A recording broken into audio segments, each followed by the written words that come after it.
కంటికి smart care. మీ లుక్కి perfect pair. Mister opticals, your style ఆ విజన్. మల్లేశ్వరి అసలు సినిమా అంతా కూడా చాలా ఫన్. అవును అవును. కానీ ఇప్పుడు ఒకప్పుడు అందరు హీరోలతో చేశారు ఆల్మోస్ట్. 2022 నుంచా 23 నుంచా అసలు సినిమాలకి కంప్లీట్గా దూరం అయ్యారా, లేకపోతే డైరెక్టర్లు హీరోలే దూరం పెట్టండి అన్నారు? అసలుకి ఏం జరిగింది అసలుకి? నన్ను ఎవరు దూరం పెట్టమని అన్నారు. సరే, నన్ను దూరం పెట్టడానికి ఏ ఆర్టిస్టులు ఇప్పుడు క్యారెక్టర్స్ చేశారు చెప్పు, నాతో ఉన్న వాళ్ళు? అవును, ఆల్మోస్ట్ సురేఖ గారు ఎవరికి కావచ్చు. క్యారెక్టర్స్ రాలేదు. స్కోప్ ఉందే. ఎందుకు స్కోప్ ఎక్కడ ఉంటుంది? బ్రహ్మానందం గారు తప్ప, ఎంఎస్ నారాయణ గారు లేరు, ఓకే, వైవిఎస్ లేరు, ధర్మ సుబ్రహ్మణ్యం లేరు, ఆహుతి ప్రసాద్ లేరు.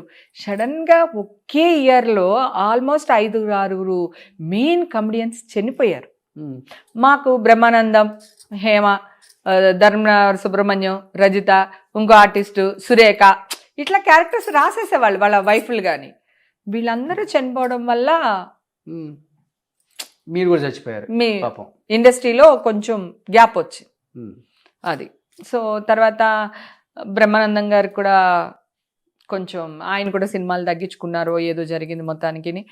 అలాగా క్యారెక్టర్స్ రాలేదు. సో దానివల్ల ఆల్మోస్ట్ అందరికి ఇప్పుడు క్యారెక్టర్స్ లేవు. 7-8 years అయిపోయింది, వేషాలు తగ్గిపోయి అందరికి వేషాలు తగ్గిపోయినాయి. నేను 2-3 వెబ్ సిరీస్ చేశాను మెయిన్ క్యారెక్టర్స్. అంకుల్స్ అని ఒక మూవీ ఒకటి చేశాను, 3 రోజెస్ ఒకటి చేశాను, లేచింది మహిళా లోకం అని ఇప్పుడు రిలీజ్ కుంది, అదొకటి చేశాను. లేదు, సినిమాల్లో మంచి క్యారెక్టర్లు రావట్లేదు, ఇంకా పిచ్చి పిచ్చి క్యారెక్టర్లు నేను యాక్ట్ చేయలేను. అది కాకుండా నాకు ఏమనిపించింది అంటే, ఒక స్టేజ్ లో ఒక కిచెన్, ఇల్లు, షూటింగ్స్ తప్ప నా లైఫ్ లో ఏం లేవు. I want to live my life as I wish అని నాకు అనిపించింది. నా లైఫ్ నేను ఎలా జీవించాలనుకుంటున్నానో అలాగా జీవించాలి అని నాకు ఒక ఇదే అనిపించింది ఆఫ్టర్ లాక్డౌన్. అప్పటి నుంచి కొంచెం గ్యాప్ అంటే చిన్న చిన్న క్యారెక్టర్లు చేయడం మానేశాను అనమాట. ఇప్పుడు మీరు అనుకోవడం ఏంటంటే, నా లైఫ్ ఏదో నేను లీడ్ చేయాలనుకుంటున్నాను అంటే, ఇల్లు అంటే 30 years బిజీ బయటికి ఇంకొకలాగా వినపడింది. హేమ కొంచెం డిప్రెషన్లోకి వెళ్ళిపోయింది, ఫ్యామిలీ ఇష్యూస్, పేరుకి బంధం భార్యాభర్తలు కానీ ఇద్దరు కలిసి లేరు ఇప్పుడు. ఇదైతే ఒకటైతే డిస్కషన్ బయట నడిచినన్న విషయం మీకు తెలుసా? అవునవును, ఇదిగో వీళ్ళే. మీకు ఇష్టమైతే క్లారిఫై కాదు. ఇందాక కొంతమంది నువ్వు డాష్ నేను డాష్ అని కొంతమంది గురించి మాట్లాడుకున్నాం కదా, ఇలాగా మీడియాకి వచ్చి ఇట్లా చిల్లరగా చేస్తున్నారు అనే ఒక విషయం మాట్లాడుకున్నాం కదా మనం. సో వాళ్ళు క్రియేట్ చేశారు. నేనంట డ్రింక్ ఇప్పుడే వాళ్ళు అడుగుతున్నాడు యాంకర్, హేమ గారికి మందు అలవాటు లేదు కదని యాంకర్ అడుగుతున్నాడు. జనరల్గా యాంకర్ ఇరికించే క్వశ్చన్ లేదు ఆవిడికి ఇప్పుడు అలవాటు చేసుకుంది, అప్పుడు లేదు, ఇది చూసింది మరి మా ఇంటికి వచ్చి ఇలా ఉంటుంది అనమాట. అలాగే అదే ఇప్పుడు వాళ్ళ ఆయన కలిసి ఉండట్లేదు అనుకుంటానని కొంతమంది డాష్లు అలా మాట్లాడడం జరిగింది అనమాట బయట. నేను ఒకటే చెప్తున్నా, 20 ఏళ్ళ నుంచి నా హస్బెండ్ని నేను కొడుకులాగా చూసుకుంటున్నా. మళ్ళీ చెప్తున్నా, మొగుడుకి పెళ్ళానికి డైవర్స్ ఉంటాయి, కొడుక్కి తల్లికి డైవర్స్ ఉండవు. ఓకే, నా జీవితంలో నా హస్బెండ్ నా కొడుకు, నా కూతురి కంటే నా హస్బెండ్కే నా లైఫ్లో ఇంపార్టెన్స్. అది సో అందుకని ఎవ్వరు ఎలా పిచ్చి పిచ్చిగా వాగినా, ఇప్పుడు మా మదర్ చనిపోయారు, మొత్తం వచ్చి నా హస్బెండ్ పక్క నుండి మొత్తం ఊర్లో అంతా తనే చూసుకున్నాడు. అవునా? మొత్తం తనే చూసుకున్నారు. ఇప్పుడు నాకంటూ ఏదైనా ఉంది అనుకుంటే ఒక ఈషా ఉంది, ఒక జాన్ ఉన్నాడు నా లైఫ్లో, అంతే.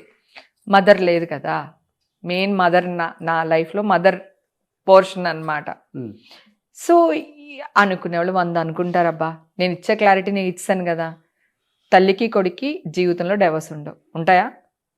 హీఈస్ మై సన్, అంతే. ఎందుకు ఎక్కడ మరి ఒక పోస్ట్ గానీ ఒక వీడియోలో కనిపించడం గానీ ఇద్దరు అసలు ఇష్టం నీకు? ఇప్పుడు 20 ఏళ్ల క్రితం ఇప్పుడు భావన ఎక్కడైనా చూసావా మీడియాలో? కెమెరామెన్ అని తెలుసు నాకు, అంతే. ఎప్పుడైనా చూసావా? 25 ఏళ్ళు, మా మ్యారేజ్ అయ్యి 25 ఏళ్ళు అయింది ఇప్పుడు. ఓకే, 25 కంటే ఎక్కువైంది. ఓకే, సో ఇంతవరకు జాన్ ఎప్పుడైనా చూసావా?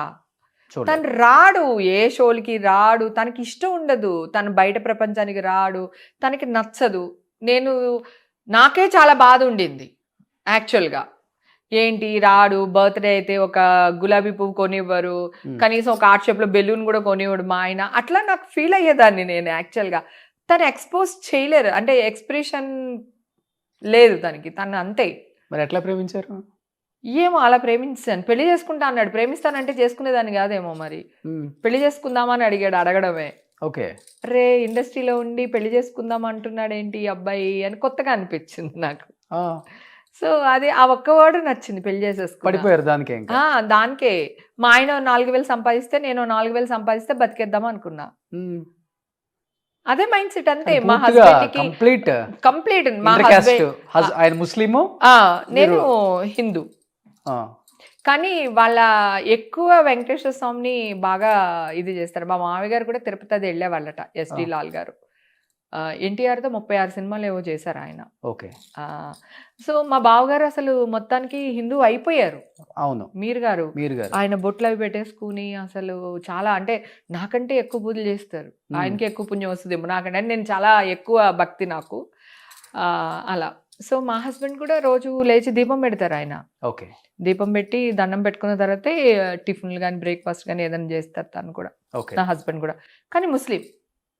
సో ఆ ఒక్క మాటకి మ్యారేజ్ చేసుకున్నాను అంతే తప్ప వాళ్ళకి ఎన్ని ఆస్తుంది మాకెంత ఆస్తుంది ఏంటి అనేది ఏం తెలియదు నాకు. ఓకే తను సంపాదిస్తే నేను ఎంత సంపాదిస్తే బతికేద్దాం అనుకున్నాను, అలాగే బతికేశాను. మీ తోడుకోళ్ళు మన నాగభూషణం గారి కూతురు. అవును. మీ ఇద్దరి మధ్య ఎలా ఉంటుంది రిలేషన్?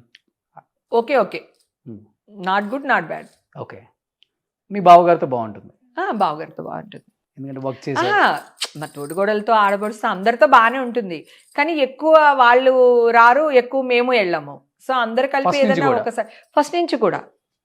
మ్యారేజ్ అయిన తర్వాత లవ్ మ్యారేజ్ తర్వాత జాన్ ఇంకా మా ఇంటికి వచ్చేసారు తను అక్కడి నుంచి. ఇంకా అలా లైఫ్ లీడ్ చేసేసాము. ఇంకా అంత పెద్ద పట్టింపులు అలా ఏం లేవు. అమ్మ ఫస్ట్ లో అసలుకి అబ్జెక్షన్ చెప్పలేదా? ముస్లిం వద్దు, ముస్లిం అలా ఏం అబ్జెక్షన్ చెప్పలేదు. కానీ ఇప్పుడు పెళ్ళేంటి, అప్పుడు నేను ఎదిగే స్టేజ్లో ఉన్నాను కదా, మంచిగా క్షణక్షణం తర్వాత. సో మంచి మంచి మూవీస్ పడుతున్నాయి, సెకండ్ లీడ్కి వెళ్తున్నాను. సో తమిళ్లో ఒక సినిమా హీరోయిన్గా చేశాను. తర్వాత ఊరు పంచాయతీ అని ఒక సినిమా చేశాను. ఇంకొకటి మలయాళం సినిమా చేశాను అప్పుడు. ఇట్లా ఉన్నాయన్నమాట సినిమాలన్నీ. బాగా బిజీగా ఉన్న టైంలో మ్యారేజ్ చేసేసుకున్నాను. ఎంత ఉంటుంది ఏజ్ అప్పుడు మీకు? 19 yearsకే పెళ్లి చేసి. 19 సంవత్సరాలకే. పాప? పాప కొంచెం లేట్గా పుట్టింది. ఓకే. సో అంతే ఆలోచించా, నా మైండ్ అంతే. ఇప్పుడు ఇందాక అన్నావు కదా ఎలా బతుకుతారు, ఒకవేళ నీకు ఏదన్నా అయితే అంటే దోశల బండి పెట్టి బతికేస్తాను, ఎవడేమంటాడు నన్ను, నేను ఆటోలో వెళ్ళిపోతా. ఇప్పుడు కూడా ఈషా ఆటోలో వెళ్తుంది తెలుసా ఆఫీస్కి, తన కారు ఉంది కానీ ఆటోలో వెళ్ళిపోతుంది ఆఫీస్కి. చాలా సింపుల్ ఫ్లై లైఫ్ అబ్బా నాది. గెంజనం అంటే చాలా ఇష్టం నాకే కదా, నా కూతురు కూడా ఇష్టం. సూప్ రైస్ అని తింటాం మేమిద్దరం, నేను నా కూతురు. అట్లా నేను అటు ఇటు కూడా బతికేస్తాను. అలా ఇలాగే బతకాలి, ఇట్లానే లగ్జరీగా ఉండాలని ఏం లేదు. అన్నిటికీ ప్రిపేర్ అయి ఉన్నారు లైఫ్ లో. అన్ని ఉంటేనేమో ఒకలాగా ఉంటుంది, అన్ని లేకపోతే ఇలా కూడా ప్రిపేర్ కూడా ఉంటాము. అంటే ఆ స్టేజ్ కి ఏమైనా వచ్చారా ఒకనొక టైం కి? ఏం రాలేదు, భగవంతుడి దయ వల్ల. Touch wood. అంటే రాజోల నుంచి కాదు రాజోల వల్ల రాదు ఆ స్టేజ్, మనం వేరే వాళ్ళని నమ్మటం వల్ల వస్తుంది. లేదు, నేను అలా ఎవరిని కూడా నమ్మలా. నిజానికి నేను అంత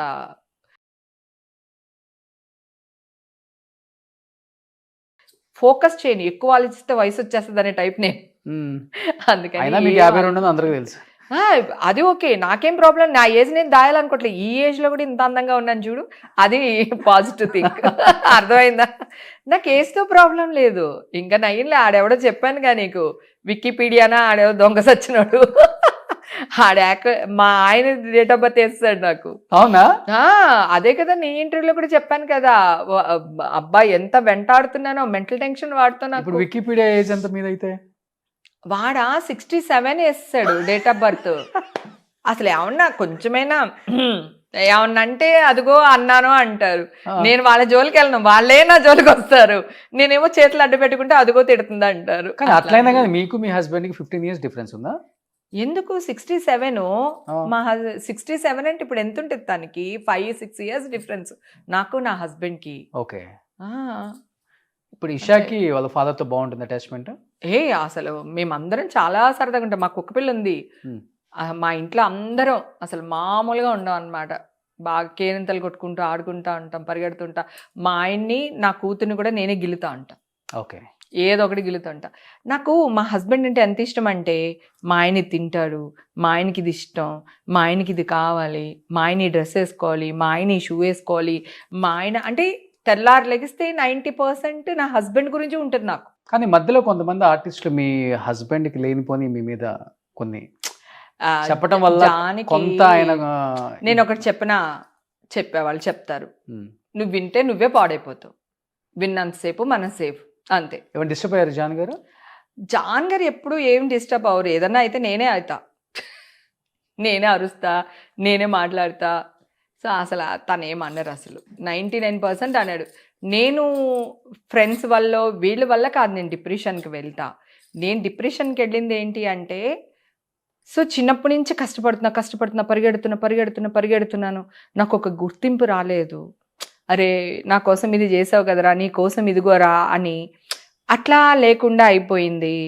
అంటే ఎవరు అంటే ఇప్పుడు మా మదర్ ఉన్నారు, మా అమ్మకి ఇది ఇష్టం, మా అమ్మ ఇది తింటుంది, లేకపోతే మా అమ్మ ఇది కట్టుకుంటుంది, అట్లా నేను పెట్టేదాన్ని. మదర్ కూడా అలా పంపించాను. మదర్ కూడా ఏంటంటే నేనే ఎనర్జీగా ఉంటాను, నేనే సంపాదిస్తున్నాను కనుక మమ్మీ కూడా నా మీద ఫోకస్ చేయలేదు. తమ్ముడు కూడా పెద్ద పట్టించుకోడు. నాకు ఎలా అనిపిస్తుంది అంటే, అమ్మకి తెలుసు కదా నాకు అరిసెలు అంటే ఇష్టం అని, అమ్మ అరిసెలు పంపించవచ్చు కదా, అమ్మకే నేను అరిసెలు పంపిస్తాను. అట్లా ఉంటుంది. నాకు చిన్న చిన్న ఆశలు అన్నమాట.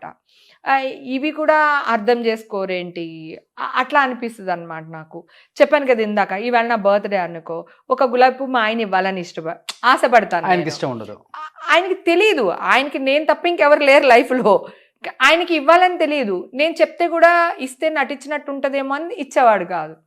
అట్లా ఉండేది. తర్వాత మా హస్బెండ్ని కూర్చోబెట్టి చెప్పేశాను, ఈషాని మా హస్బెండ్ని కూర్చోబెట్టి, నేను డిప్రెషన్కి వెళ్తున్నాను, నాకు ఏజ్ ఫ్యాక్టర్ కూడా ఉంది, సో హార్మోన్ ఇది ఉంటాయి, చేంజెస్ ఉంటాయి కదా ఈ ఏజ్లో, నేను డిప్రెషన్కి వెళ్తున్నా. బిగ్ బాస్ ముందు ఇవన్నీ చెప్పేశాను కూర్చోబెట్టి. నేను అసలు హైడ్ అండ్ సీక్ చేయను. నేను నీతో కూడా ఏదైనా ఉంటే 99.9% నిజం చెప్పేస్తాను. ఆ 0.1% అబద్ధం చెప్పను. నువ్వు చెప్తే హట్ అవుతా అని చెప్పను అంతే. ఆ 0.1% ఎక్కడైనా సరే కూర్చోబెట్టి ఇదే చెప్పాను, నాకు డిప్రెషన్కి వెళ్తున్నాను, నాకు ఈ ఏజ్ ఫ్యాక్టర్ వల్ల, నాకు హార్మోన్ చేంజ్ అవుతున్న వల్ల నాకు ఎందుకు నేను ఇలా ఫీల్ అవుతున్నాను. సో నాకు నచ్చింది ఒక జిలేబీ, నాకు ఇష్టం, ఒక జిలేబీ తెచ్చిపెట్టండి, ఒక ఫ్లవర్స్ తెచ్చిపెట్టండి, నా కోసం మీరు నవ్వుతూ ఉండండి, నన్ను నవ్వుతూ ఉంచండి అని చెప్పి ఇషాకి, తనకి ఇద్దరికి చెప్పాను. తర్వాత ఇషా బాగా అర్థం చేసుకుంది నన్ను. ఇప్పుడు కూడా ఇషా నాకు మల్లెపూలు తెచ్చిపెడుతుంటుంది. నాకు మల్లెపూలు అంటే పిచ్చి, ఓకే, చాలా ఇష్టం అనమాట అసలు. ఆ తర్వాత కూర్చోబెట్టి చెప్పిన తర్వాత అప్పుడు మా హస్బెండ్ కొంచెం చేంజ్ అవ్వి, తనకి నాకు కావాల్సినవి ఏమున్నాయి అన్నీ తీసుకురావడం, పెట్టడం. అలాగే ఈషా కూడా ఇప్పుడు అర్థం చేసుకుని, అమ్మ ఈ కూర బాగుంది, థ్యాంక్స్ అమ్మ అనడం, పువ్వులు తెచ్చిపెట్టడం, నాకు జిలేబీ ఇష్టం అని చెప్పి జిలేబీ తెచ్చిపెట్టడం. ఈషా తర్వాత అర్థం చేసుకుని తీసుకురావడం మొదలుపెట్టింది. అంటే మీ ఎక్కువ జీవితంలో మీరు ఎక్కువ ఇబ్బంది పెట్టారు మీ హస్బెండ్ ని? మీ హస్బెండ్ మిమ్మల్ని ఎక్కువ ఇబ్బంది? నేను అసలు ఎవరు డామినేషన్ ఎక్కువ? నేను డామినేషన్, మా ఇంట్లో మా ఆయనే నన్ను డామినేట్ చేస్తారు. అవునా? చాలా సీరియస్ అవుతాడు. నేను చాలాసార్లు అడిగాను కూడా, బావా నువ్వు నా మీద ఇంత సీరియస్ అవుతావు, మరి బయటికి వెళ్ళినప్పుడు ఎందుకు అంత సాఫ్ట్గా ఉంటావు అంటే, వాళ్ళు తిడితే ఊరుకుంటారేంటి, నువ్వైతే ఊరుకుంటావు కదా అనేవాడు. మిమ్మల్ని తిడతారా? అయ్యో భయంకరంగా. తిట్టడం అంటే ఆ తిట్లు కాదు, వాళ్ళ కాఫీ పెట్టలేదు, కాఫీ బాగాలేదు, నువ్వు కూర చేయకుండా వెళ్ళిపోయావు, నాకు అన్నం పెట్టలేదు, ఇట్లా అలుగుతూ ఉంటాడు. అప్పుడు చెప్తూ ఉంటాడు. నేను షూటింగ్లో డైలాగులు రాక ఎండలో నుంచుని చిక్కాకులో ఉండినప్పుడు వీళ్ళు ఇది చేశారా, పర్వాలేదు అది చేశారా అనేవాడు అనమాట. అప్పుడు మళ్ళీ ఆయన ఫోన్ కట్ చేసి మళ్ళీ డైలాగులు చెప్పేసి మళ్ళీ క్యారవెల్కి వచ్చి సార్కి ఇది పెట్టలేదంట, ఏం చేస్తున్నావే అని చెప్పేసి మళ్ళీ దాని మీద అరిచి మళ్ళీ అది కాఫీ పెట్టించి ఇట్లా ఉండేది. అంటే ఎక్కువ పని చేసేసాను నేను. ఓకే. యాక్చువల్గా ఒకవేళ తను షూట్ లేదు, ఇంట్లో ఉన్నారు, కాఫీ కావాలంటే పనమ్మాయికి నాకు ఇలా కావాలని చెప్పొచ్చు. కానీ నేను ఎక్కడో షూటింగ్ చేస్తున్నాను, ఏ బాధలో ఉన్నాను, ఏ టెన్షన్లో ఉన్నానో అర్థం చేసుకోకుండా ఫోన్ చేసి అట్లా చెప్పేవాడు. నా కూతురు, మమ్మీ నాకు తినడానికి ఇది కావాలి మమ్మీ, నాకు అది లేదు మమ్మీ అంటది. అక్కడ నేను ఎలా ఉన్నానో ఏంటో వీళ్ళకి అవసరం లేదు, వీళ్ళు ఎలా చెప్పారు. అక్కడికి పొద్దునే నేను వంట చేసి, టిఫిన్లు చేసి, చట్నీలు చేసి, మధ్యాహ్నానికి లంచ్కి కూరలు చేసి పెట్టి, నేను బాక్స్ తీసుకుని షూటింగ్కి వెళ్ళేదాన్ని. ఓకే. మళ్ళీ షూటింగ్ నుంచి వచ్చి మళ్ళీ చపాతీలు చేసుకుని వాళ్ళకి, అంటే జాన్కి చపాతీ ఇష్టం అయితే తనకి చపాతీ చేసి, ఈషాకి రైస్ చేసి, మళ్ళీ ఈషాకు ఒక కూర, జాన్కి ఒక కూర చేసి షూట్ వాళ్ళకి ఫుడ్ పెట్టి షూటింగ్కి వచ్చిన తర్వాత వచ్చి అప్పుడు పడుకుని మళ్ళీ పొద్దున్నే లేచి మళ్ళీ అగైన్ అదే పని. ఈ లాక్డౌన్లో నాకు అప్పుడు ఈజీగా అంటే 44, 45 ఆ ఏజ్ ఉంటుంది కదా, ఆ ఏజ్ ఆ షూటింగ్స్ లేనప్పుడు ఒక ఏంటి నా లైఫ్, నేనేం చేశాను ఇన్ని సంవత్సరాలు. అప్పుడు చిన్నప్పుడు తమ్ముడు, చిన్నప్పుడు అమ్మ, ఫ్యామిలీ, ఆ బర్డింగ్స్, రెంట్లు కట్టాలి, నెల వచ్చేసరికి పాలోడికి డబ్బులు ఇవ్వాలి, కూరగాయలు కొనాలి, ఈ టెన్షన్స్.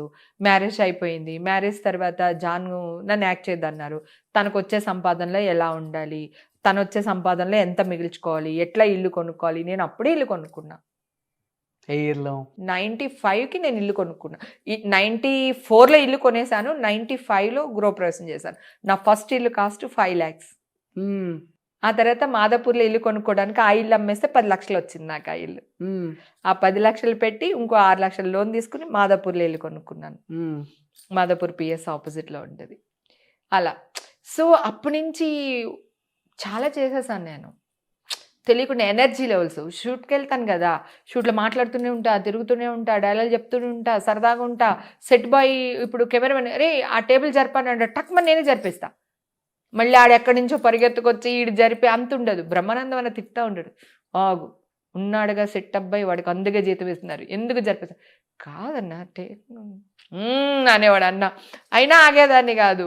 ప్రొడక్షన్ వాళ్ళు భోజనాలు వడ్డిస్తూ ఉంటారు కదా, నేనే తీసుకుని అటక్కడక్కడక్కడే వడ్డించేస్తాను. అంటే అంత ఎనర్జీ ఉండేదన్నమాట నాలో, అన్ని పనులు చేసేస్తాను.